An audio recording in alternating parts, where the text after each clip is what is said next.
네, 말씀은 카톡에 참고하시면 되고요. 말씀의 제목은 믿음은 운이 아니다 라는 말씀으로 전하려고 합니다. 출애굽기 2장 1에서 10절 말씀인데요. 제가 좀 목이 아파서 이렇게 세 분 돌아가면서 좀 읽어주세요. 아셨죠? 1절부터 2절, 3절 이렇게.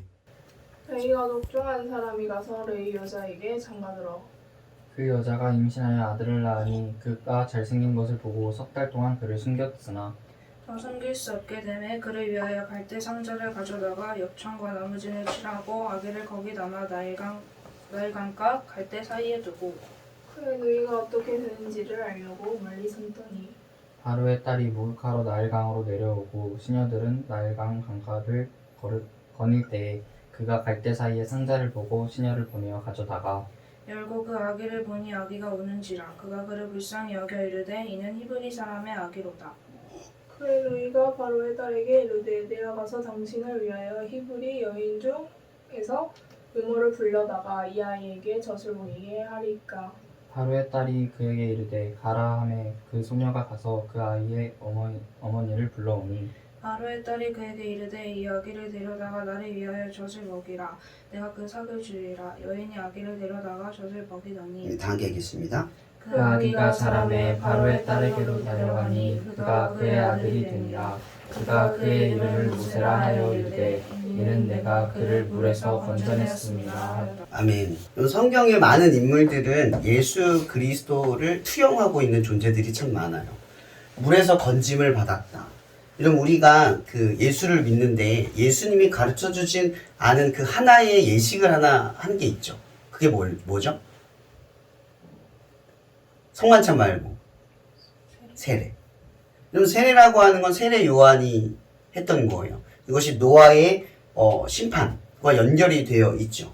또한 이 모세의 이야기와도 연결이 되어 있는 거예요. 물에서 건짐을 받았다. 모세의 뜻이 그 뜻이죠.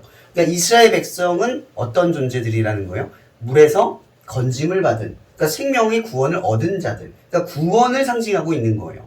그러니까 세례라고 하는 것은 엄연히 말하면 내가 예수를 믿습니다라는 걸 세상 앞에 선포하고 드러내는 일인 거죠. 세례 자체가 성경에서는 뭐 성령의 역사인 것처럼 얘기를 하지만 실제로 성령의 역사가 세례를 통해 역사하기도 했지만 중요한 건 세례 예식을 함으로써 뭐가 시작이 되냐? 나는 예수를 믿는 사람입니다. 나는 그리스도인입니다. 라는 게 내적으로 나에게만 시작되는 게 아니에요. 사람들에게도 공표가 되는 거죠. 이것은 뭐와 연결이 있냐? 예식이잖아요. 예식이 뭐예요? 결혼식과도 연결이 돼 있는 거예요. 어떤 사람과 어떤 사람이 결혼을 해요. 그것은 두 사람 간의 일이 아니죠. 두 사람이 결혼했다가 끝이 아니에요. 사람들이 봤어요. 그 이후로부터 이 두 사람은 어떻게 살아가는 거예요? 자기들의 관계 속에서 막 살아가는 게 아니라 내가 결혼을 했다는 선포와 선언 속에서 규약을 지키는 것. 그걸 지켜가 살아가는 거예요. 그러니까 우리가 예식을 함으로써 예식이 끝나는 것이 아니라 거기에 책임과 은과 더하여지는 거죠. 그래서 어쩌면 우리가 시작하려는 것, 그것은 우리의 결단과 선택, 의지도 있지만 그걸 지켜내는 것이 어쩌면 신앙이에요. 신앙은 지키는 거예요. 내가 믿었어 하는 순간 끝나는 게 아니라 그 믿음을 지켜가는 시간들이 사실 신앙생활인 거죠. 이번 주 고난주간을 보내셨잖아요. 그죠? 성금요일이 어제였고 어제 예수님이 돌아가셨어요. 우리가 매주 이렇게 절기를 지키는 이유가 뭔지 잘 알고 있잖아요. 왜 지키죠? 왜 우리가 한 주 동안 이렇게 절기를 지키고 있습니까? 이런 절기를 지키면 좀 더 신앙적이고 거룩해지고 믿는 사람 같이 느껴지기 때문입니까? 우리가 그런 요식을 바라는 게 아니잖아요. 한 주 동안 주님을 묵상하면서 미처 헤아리지 못했던 예수의 아픔과 슬픔, 그분에게 내가 공감하지 못했고 헤아리지 못했던 지점들을 발견하고 깨닫는 거예요. 또 아까도 기도했지만 내가 죄인인 거, 어디까지가 죄인인지, 내가 어디까지 죄를 지었는지, 이것까지도 용서하셨는지를 더 깊이 헤아리는 거예요. 우리가 사실은 이 고난주간을 보내면 상대와 나를 비교하기가 쉬워요. 나는 이렇게 지키는데 쟤는 왜 저렇게 해? 나는 이런 마음가짐인데 왜 쟤는 저렇게 해? 생각하기가 쉬운 거죠. 근데 고난주간의 가장 특별한 목적은 나와 하나님 간의 특별한 관계 속에서 내가 이 예수의 걸음, 이 심정을 조금 더 이해하는 거예요. 은혜라는 게 뭡니까? 왜 우리가 은혜를 받죠? 내가 죄인인 걸 알아서요. 우리가 예수의 족적을 떠올리면서 우리는 스스로 깨닫는 거예요. 내 죄가 주홍같이 붉구나. 나는 용서받을 수 없는 죄인인데 하나님의 아들 예수가 나의 죄를 용서하시기 위해 그 길을 걸었구나. 그 길을 포기하지 않았구나. 그걸 한 주간 묵상하면 묵상할수록 우리는 뭘 깨닫느냐? 더 죄인임을 깨닫는 거예요. 그게 어쩌면 매년 우리가 이 절기를 지키는 이유라는 거죠. 근데 우리는 이걸 지키면 지킬수록 어때요? 자꾸 우월주의에 빠져요. 그런 것들이 자꾸 쌓이는 거예요. 사실은 관련이 없는데. 이것이 고난주간에 우리가 이 절기를 지키는 가장 특별한 이유라는 거예요. 저는 간혹 우리나라의 계절이 딱 이 고난주간 사순절 때마다 봄에 아주 좋은 날씨와 벚꽃이 피고 그 분위기가 형성이 될 때마다 항상 묵상하는 것이 있었어요. 매년 청년 생활을 할 때마다. 이런 봄만 되면 벚꽃이 날리면 여러분들은 어떤 생각이 먼저 듭니까? 중간고사가 먼저 들어요. 연인, 그죠? 이성 관심. 한번 보세요. 우리의 결핍에 집중을 해요. 여러분 그리스도인이잖아요. 제가 지난주에 설교를 하면서 눈물이 났어요. 좋은 날씨와 환경 속에서 차를 운전하면서 교회를 가는데 그 주가 이제 고난주간 시작하는 주간인데 무슨 생각이 드는 줄 아세요? 나는 내 마음은 자꾸 저 벚꽃과 좋은 환경 속에 걸어 나가고 싶은데 주님은 그 길을 뒤로 하고 십자가를 지고 가고 있는데 나는 그곳을 보지 않는 거예요. 매년마다 분위기를 따라가고 벚꽃이 날리면 그런 세상적인 것들을 부러워하고 그게 매년 시달리는 나의 상황의 모습. 세상적인 이 환경들과 연약함들. 그런 걸 목도하면서 무슨 생각이 들었냐면 주님은 이 반대로 걷고 계신다. 지금 우리가 바라보는 반대 지점으로 걷고 계신다는 생각이 드는 거예요. 근데 누구도 그 길을 바라보지 않는 거예요. 교회를 다니는 사람들조차도 그 마음가짐으로 이 절기를 매년 보내는 게 아니라 세상적 부러움으로 이 시간들을 계속 낭비하고 있는 거예요. 우리는 이런 싸움, 세상적 싸움, 세상적인 것을 가지 말라고 하는 게 아닙니다. 적어도 우리가 그리스도인이고 예수의 나심과 죽으심 속에서 절기를 지켜가는 1년의 교회 생활을 통해서 우리가 얻으려고 하는 것은 바로 세상의 문화와 분위기와 계절과 습관에 따라 흘러가는 세상적 사람이 되려고 하는 게 아니라 그걸 역류하는 거예요. 역류해내는 거죠. 봄이면 연애를 한다, 벚꽃이 날리면 연인과 놀러 가야 된다라는 상식을 갖는 게 아니라 이날은 예수가 이 길을 걸어가신 내가 더 깊이 이 좋은 날씨 속에서 살아가는 내 자신을 바라보면서 예수를 묵상해야 되는 날이라는 거죠. 근데 우리들의 씨름이 지금 어느 지점에 있는지 살펴보세요. 하나님을 위한 씨름이 아니라 세상적인 것에 시달리는 씨름을 하고 있어요. 무엇이 하나님을 위한 일입니까?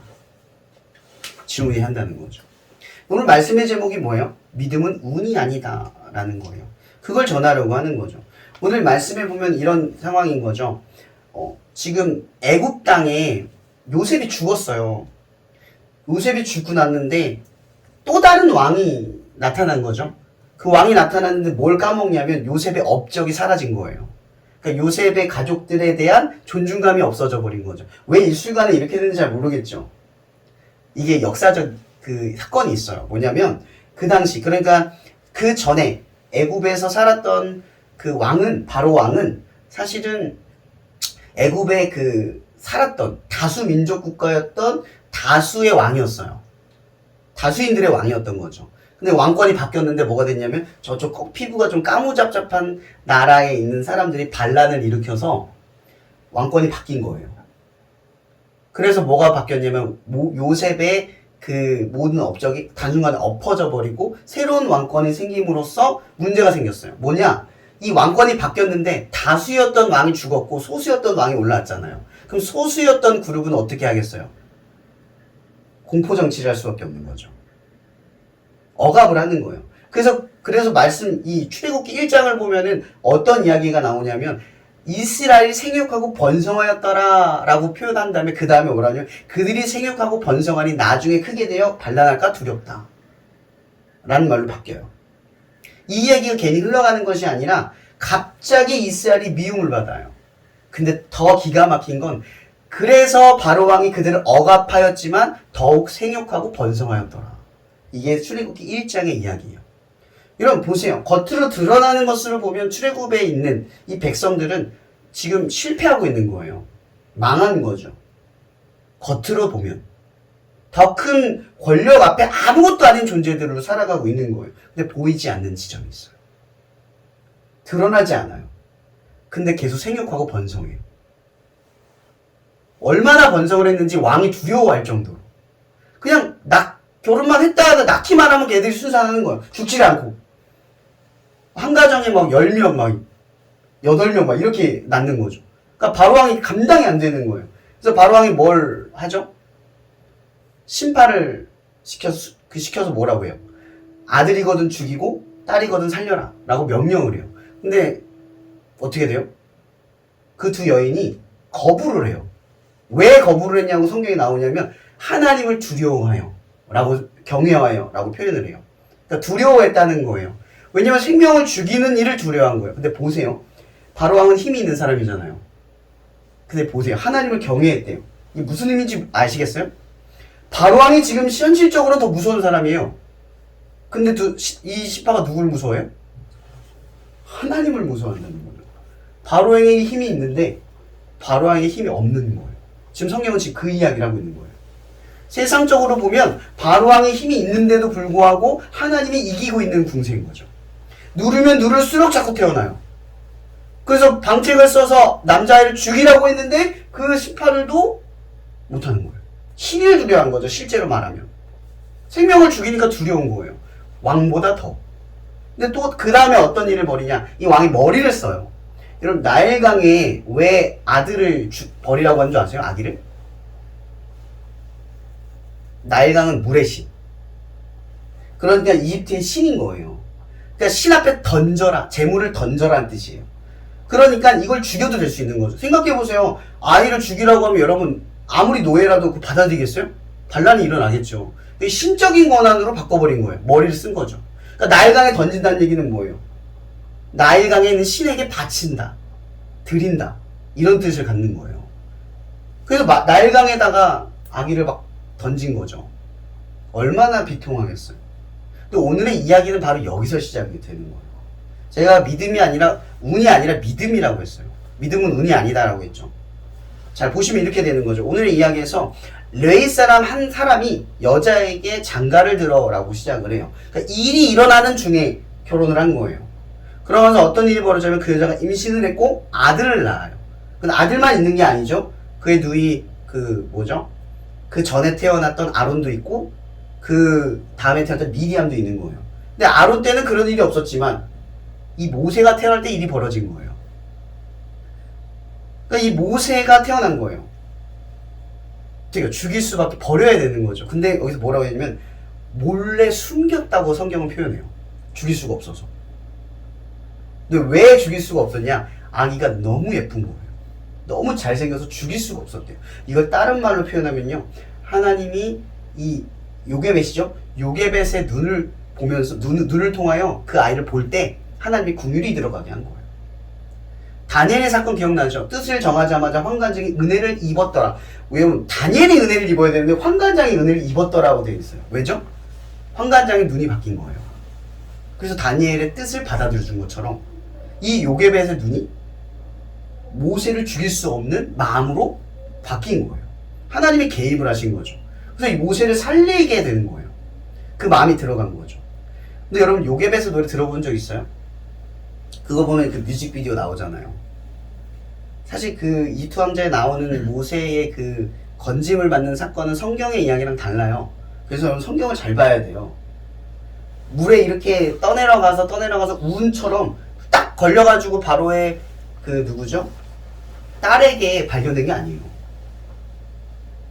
여러분 그렇게 알고 있었잖아요. 하나님이 그런 식으로 운처럼 개입할 거라고. 마치 요게벳의 마음과 심정 속에서 그 믿음을 가지고 내려놓았던 일들이 하나님이 이루시는 것처럼. 아니요. 성경은 그렇게 말하지 않아요. 그의 누이 미리암이 이 갈대 상자의 역청과 이런 것들을 봐서 가라앉지 않게는 해요. 그거를 어디다 놓냐? 바로의 딸이 목욕하는 곳에다가 놔요. 발견할 수 있게. 왜 놨을까? 이렇게 보면 돼요. 아까 제가 나일강이 뭐라고 그랬죠? 물의 신이 장소예요. 그러니까 물의 신, 그러니까 거기는 목욕하러 갔다고 하지만 목욕하러 간 게 아니에요. 뭐예요? 제의를 하러 간 거. 그러니까 거기가 제의하는 장소인 거죠. 바로의 딸이 거룩하게 몸을 뭐라고 하죠? 이렇게 깨끗하게 청결하게 하기 위해 간 곳인 거예요. 항상 그곳에 간 거예요. 그러니까 머리를 쓴 거죠. 그걸 봐뒀던 거예요. 그래서 거기다가 아기를 놓은 거예요. 발견할 수 있게. 자, 그런데 여기까지는 사람의 지혜예요. 여기까지는. 이 다음부터 일어난 일은 누가 있어야만 돼요? 하나님이 있어야 돼요. 왜냐면 지금 어떤 상황이냐면 히브리인의 남자아이는 다 죽이도록 바로왕이 명령을 했어요. 보세요. 그 노예의 아들들이 얼마나 많이 태어났겠어요. 그 아이를 죽인다는 이야기가 공경하는 사람들에게 얼마나 두렵게 다가섰겠어요. 그걸 모르는 사람이 있었겠어요? 바로의 딸도 알았겠죠. 그럼 바로의 딸도 바로왕의 명령을 어길 수는 없는 거예요. 근데 참 희한한 일이 또 벌어져요. 오늘 모습에 보면 뭐가 있냐면 바로의 딸이 목욕하러 나일강으로 내려오고 시녀들이 나일강가에 거릴 때 그때 갈대 상자를 보고 시녀에게 보내어 가져다가 열고 그 아이를 보니 아기가 우는지라 그가 그를 불쌍히 여겨 이르되. 여기서 불쌍히 여겼어요. 여러분, 불쌍히 여긴다는 건 상식적으로 말이 안 되는 거예요. 노예의 아이예요. 죽어도 마땅한 거예요. 왕의 딸인데 왜 노예의 아이를 보면서 갑자기 불쌍하다. 그 전에 그 아이들이 죽는 건 말리지도 못하고 보지도 않았던 여자가 왜 갑자기 이 아이가 불쌍하게 보였겠어요. 하나님이 개입을 하시는 거예요. 이 여자에게 통하여 원래는 지금 보세요. 미리암이 갈대상자 났어요. 바로의 딸이 그걸 발견했어요. 죽일 수도 있는 거예요. 죽어야 되는 거니까. 근데 이게 지금 문제가 이런 거죠. 거룩하게 씻는 장소에 있었기 때문에 이 여자가 이걸 봤을 때 신의 어떤 계시처럼 보게 되는 거예요. 사람은 머리를 썼지만 하나님이 개입하기 시작을 한 거죠. 그 아기가 불쌍히 보이는 거예요. 그 전에 보이지 않았던 지점이 보이기 시작을 하는 거예요. 그래서 그 아이를 건져서 젖먹일 그 아이를, 그 어머니를 유모를 구하려고 하는 건데 갑자기 미리암이 등장을 해요. 여기 성경에 미리암이 등장을 해서 내가 히브리인의 유모를 구하여 주리까? 라고 말을 해요. 기가 막히게 등장을 하죠. 그러니까 수를 쓴 거예요. 이건 절대 운으로 일어나는 게 아니라 믿음으로 일어나는 행동인 거예요. 왜냐면 이게 보세요. 사람의 지혜로는 행동을 했지만 믿음이 없이는 할 수 없는 거예요. 앞으로 무슨 일이 벌어질지 몰라요. 모세가 죽을 수 있는 거죠. 제가 얼마 전에 그 유튜브 스토리 영상을 보니까 그 이영표죠? 그분이 간증하는 걸 얘기를 하더라고요. 도박. 들어본 적 있어요? 최근에 엄청 돌아다녀요. 도박이라면서 여러분들은 지금 하나님을 믿는 도박과 믿지 않는 도박을 합니다. 만약 믿지 않기로 도박을 하신다면 그 결과가 여러분들에게 좋지 않은 이런 성경의 이야기 속에서 나온 결과가 될 겁니다. 그런 여러분이 하나님께 베팅을 하며 살아간다면 그 결과는 여러분들이 알지 못하는 결과로 맺어질 겁니다. 라는 이야기를 해요. 이런 믿음은 도박은 아니지만 중요한 건 도박처럼 하나에 올인하고 한쪽에 뭐라고 하죠? 투자를 하지 않으면 절대 수익이 나지 않는 것처럼 믿음도 믿음을 따라 행동하지 않으면 믿음의 역사를 경험하기가 어려워요. 그냥 운처럼 되겠지 뭐 알아서 이루어지는 것처럼 던져요. 저도 이번 한 주 동안 무슨 은혜가 있었냐면 계획대로 하나도 안 되는 거예요. 월요일도 친구들이 와서 생일 축하를 해주는데 몸이 너무 10시까지 일하는 상황이 벌어져서 너무 어처구니가 없었고 계획대로 하나도 되는 게 없는 거예요. 수요일에도 일을 나가야 되는데 갑자기 일이 잡히질 않아요. 근데 감사하게도 그날 간식을 2군데 배달할 수 있는 일정이 잡히면서 이래서 안 보냈구나. 그런 생각이 딱 드는 거예요. 그래서 그때부터 갑자기 믿음이라는 게 갑자기 이제 원래는 있었지만 믿음을 갖는 행동을 한번 다짐을 하게 된 거예요. 그래, 믿음을 갖고 상황을 바라보자. 했는데 갑자기 그 다음날 교감 선생님이 대원고에 또 온다는 소식을 듣게 되고 사실 이번 한 주 동안 많은 일들이 이루어졌어요. 엘림차양단도 동아리 등록을 잘 맞춰서 20명을 간신히 모으고 게다가 이번 주 금요일날 또 일을 딱 갈 수 있었어요. 감사하게도. 그러니까 계획대로 바라본 게 아니라 그냥 믿음으로 바라봤어요. 저는 한 주 동안 사실 여러분들도 잘 모르겠지만 월화수 일을 가요. 근데 퐁당퐁당 일을 하면 잘 안 불러요. 그래서 매주 기도를 해요. 일단 얘기해놓고 하나님한테 맡기는 거예요.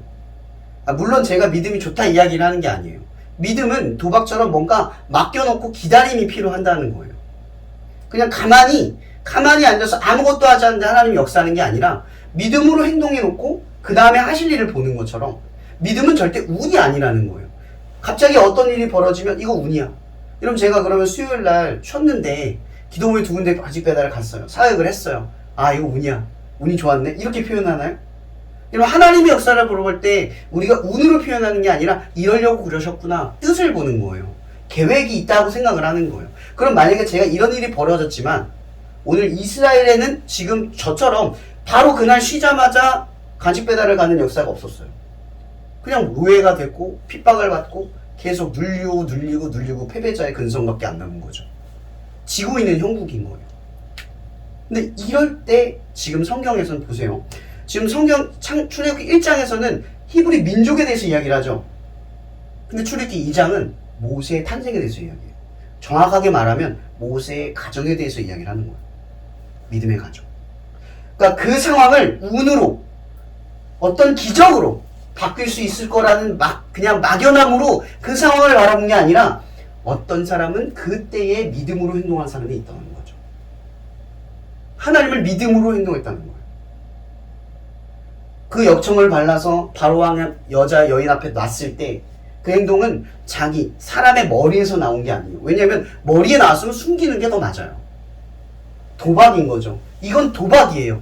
죽든지 살든지. 근데 한쪽으로 베팅을 한 거죠. 믿음을 갖는 거예요. 믿음은 항상 이런 식이에요. 한쪽에 베팅을 하는 거예요. 여기에 조금 투자를 하는 게 아니에요. 한쪽에 하는 거죠. 믿음으로 행동한다는 건 여지를 주지 않고 믿음으로 나간다는 얘기예요. 근데 우리는 항상 안정적인 걸 원해요. 항상 여지를 남겨요.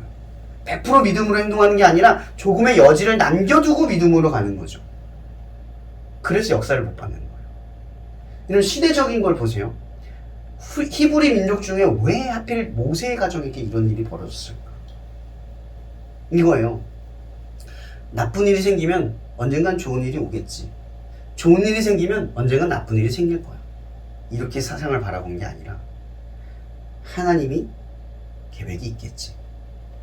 하나님이 원하시는 게 있겠지. 그걸 바라보면서 행동을 했다는 거예요. 여러분들의 삶의 행동에서도 현실은 이집트일지도 몰라요. 믿음 생활이라고 하는 건 우리가 진짜 눌리고 핍박받고 드러나지 않고 인정받지 못하는 삶일지도 몰라요. 왜 저렇게 사느냐 지탄받을지도 몰라요. 그러나 중요한 건 우리는 그 상황을 볼 때 사람들처럼 현실 속에서 기적이 일어나기를 바라고 상황이 바뀌기만을 기다리는 그런 수동적인 존재들이 아니라는 거예요. 우리는 믿음으로 능동적으로 행동하죠. 희망이 보이지 않는 상황 속에서 하나님의 계획이 있다고 생각하고 행동해요. 그럼 가끔 보면 이런 사람들 많이 봐요. 하나님의 뜻이야. 아무것도 안 해요. 그럼 하나님의 뜻이면 아무것도 안 하는 건가요? 아니죠. 하나님의 뜻이니까 뭔가를 해야 되는 거예요. 하나님의 뜻이 있을 테니까 이러한 아무것도 안 되는 내가 이해되지 못하고 길이 막혔다고 생각하는 순간에도 하는 거예요. 하나님의 계획이 있으니까. 오늘 이 미리암의 이 요게벳 모세의 가정에서 일어난 이 일을 생각해 보세요. 여러분의 삶에서. 우리 이 일을 묵상해 보세요. 여러분의 삶이 막히고 답답하고 지금 우리나라 헬조선이잖아요. 저도 청년들의 삶을 보면 답답해요. 요즘은 그 조용한 퇴직이라는 말도 있어요. 뭐라고 하죠? 취업을 해도 얼마 안 돼서 그만두는 사람들이 굉장히 많아요. 청년들 중. 그만큼 쉽지 않은 세상이라는 거예요. 너무 바쁘고 힘들고 어려운 세상이에요. 제가 아까 첫 서두 얘기한 것처럼 여러분들은 세상의 분위기 속에서 살아가는 사람들이 아니에요. 세상의 흐름이 그렇다고 해서 그 흐름 속에 살아가는 사람들이 아니에요. 여러분들의 사명은 흐름을 역류하는 데 있어요. 흐르던 물에 그냥 우리를 맡기는 운이 아니라 그 흐르는 물 속에 역류하는 힘이 믿음인 거예요. 그 흐르는 물 속에 갈대사에 걸쳐 있는 게 우리 믿음인 거죠. 밀려나지 않는 거예요. 저는 늘 그런 생각을 해봐요. 현실이 이래요. 근데 믿음은 달라요. 신학교 요즘 많이 아쉽잖아요. 뭐 전과도 많이 하고 현실적으로 힘들어요. 분위기 보지 마세요. 세상이 그렇다고 여러분들 믿음이 달라지지 않고요. 사명이나 소명이 달라지지 않아요. 우리에게 가야 할 길이 현실이 그렇다고 해서 길이 달라지는 게 아니에요. 더욱 중요한 건 항상 생각하세요. 우리는 세상의 분위기와 흐름, 거기서 우리의 갈 바를 정하는 게 아니에요. 우리는 늘 역류하는 거예요. 세상에 역류하는 거죠. 근데 역류하려고 하는 게 아니라 믿음이 역류하게 만드는 거예요. 여러분, 오늘의 사건을 기억하세요. 여러분들의 존재를 자각하세요. 우리는 세상 사람들처럼 살아가는 사람들이 아니라 그리스도인처럼 살아가려고 하는 사람들이에요. 그래서 세상이 이집트 같은 정말 여기 상황에서 벌어지는 그 상황이 눈앞에 보이고 그런 막막함이 우리 안에 있어도 하나님의 뜻이라고 순응하면서 바뀌겠지, 그런 운이 아니라 기도하며 뚫어내는 사람들이 되길 바래요. 울고 부르짖으면서 나아가기를 바라는 사람들이 되세요. 그래서 제가 이야기를 하는 겁니다. 여러분, 믿음은 운이 아니에요. 옛날에 기도했더니 오늘 들어줬다, 그게 아니에요. 제가 말하고 싶은 건 믿음을 운처럼 바라보면서 수동적으로 아무것도 하지 않으면서 상황에 맡겨 살아가지 말라는 거죠. 제가 여러분들에게 당부하고 싶은 건 능동적이세요. 믿음은 운이 아니야. 믿음은 하나님의 뜻대로 행동하는 데서 역사하는 거야. 믿음을 갖고 행동하는 사람들에게 일어나는 일이야. 그래서 여러분, 기도하세요. 끝으로 여러분들에게 이야기하고 싶습니다. 기도는 행동하는 사람들이 하는 겁니다. 행동하지 않는 사람들은 기도하지 않아요. 내가 하나님을 위해서 행동하려는 사람들은 반드시 기도합니다. 근데 행동하지 않는 사람들은 하지 않기 위해 기도합니다. 여러분, 기억하세요. 믿음은 행동하는 사람이 기도하는 겁니다. 그래서 믿음은 운이 절대 아니라는 것을 여러분 삶에서 날마다 바라보며 믿음으로 살아가기를 소망해 봅니다. 기도하고 마치게요. 사랑해 주님, 이 시간 저희가 모세의 이야기, 이 가정의 이야기를 나누며 하나님 앞에 나아갑니다.